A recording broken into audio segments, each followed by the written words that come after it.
celebrating 15 years of blogging success.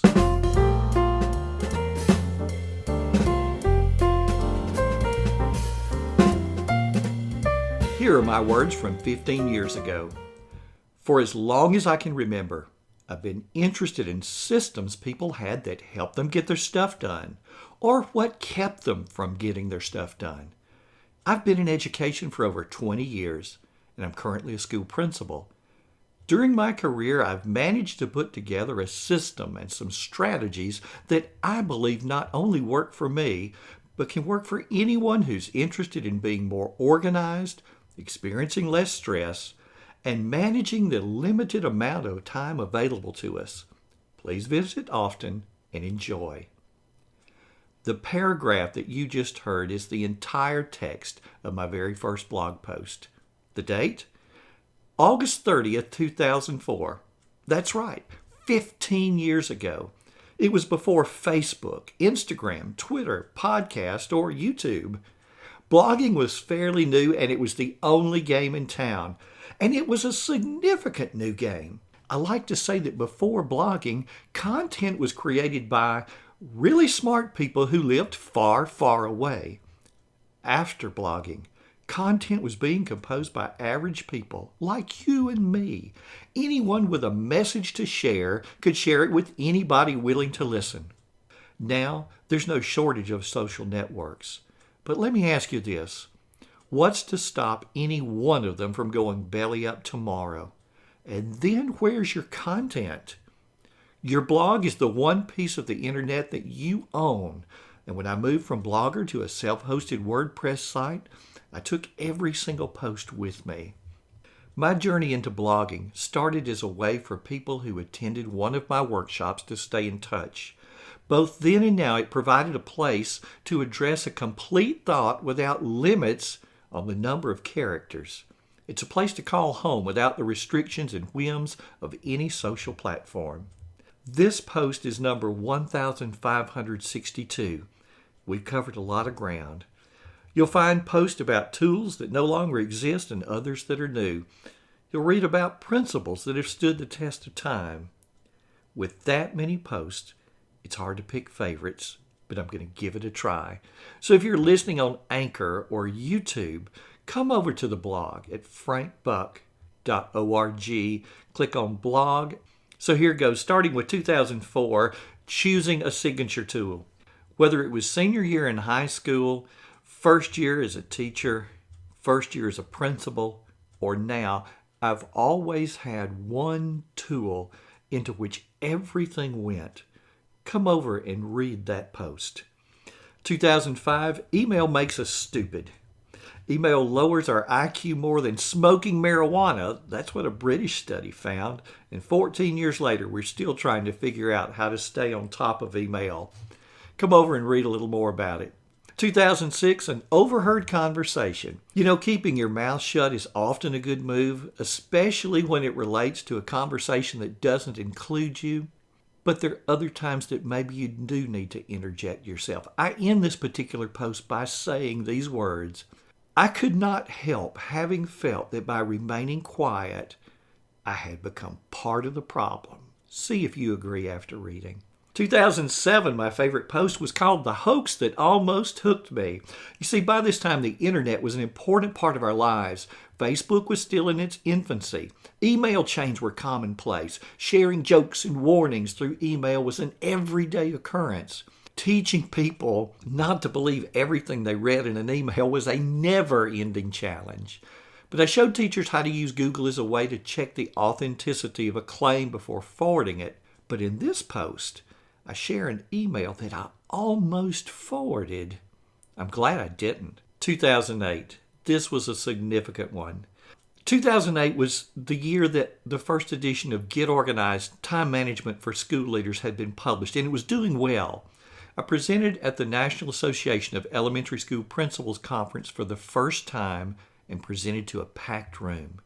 In the years since, I've presented at that conference almost annually, and in many ways, the time management challenges of 2008 are alive and well in 2019. Read all about it in that post.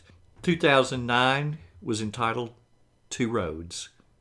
In this post, I announced my retirement from public education.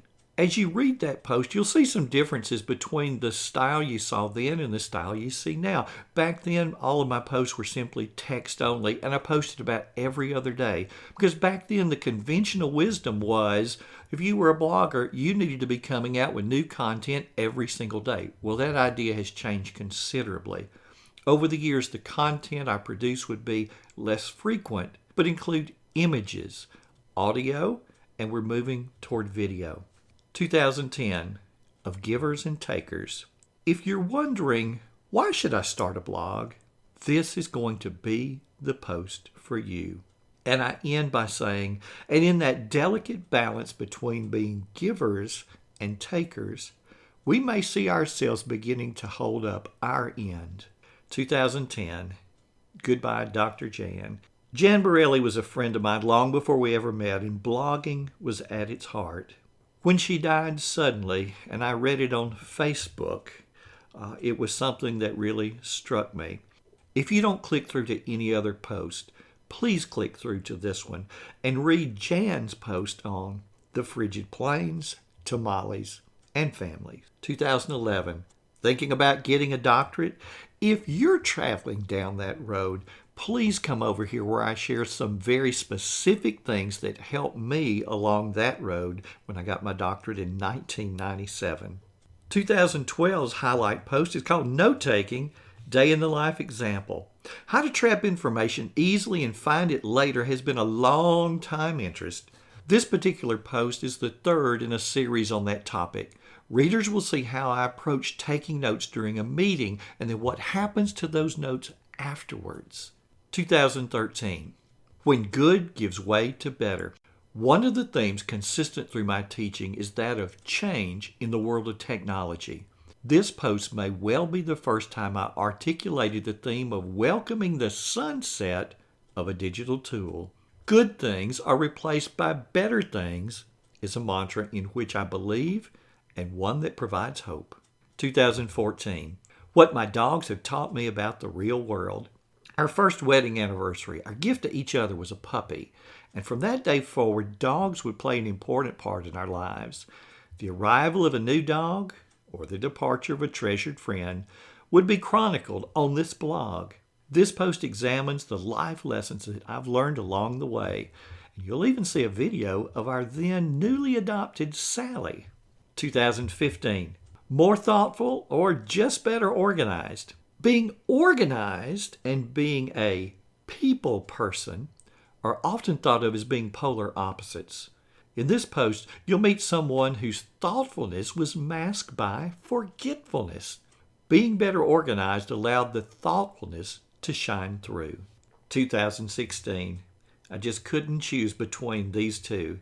Cabrio, lessons on life, love, bravery, and letting go. And Jackson, when you only need one.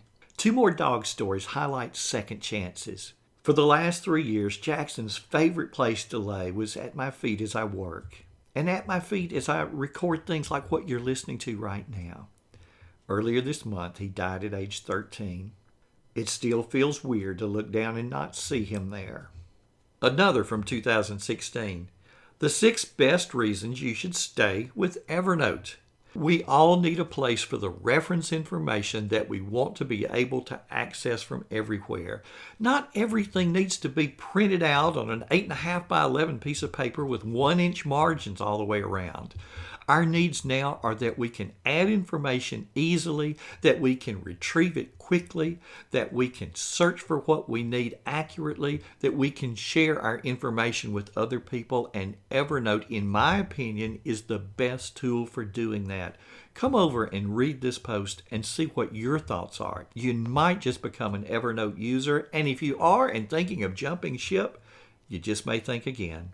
2017's favorite post was called 7 Productivity Secrets for Educators. This post points readers and listeners to the Every Classroom Matters podcast with Vicki Davis, where I was a guest on this particular episode.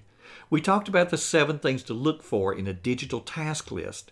I have continued to talk and write about these 7 points. They're as accurate now as ever.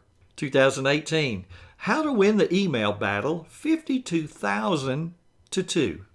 Getting the email inbox empty every day has been a tactic I've practiced ever since email became part of my work culture. The method I teach has helped countless people go from thousands of emails to a clean inbox.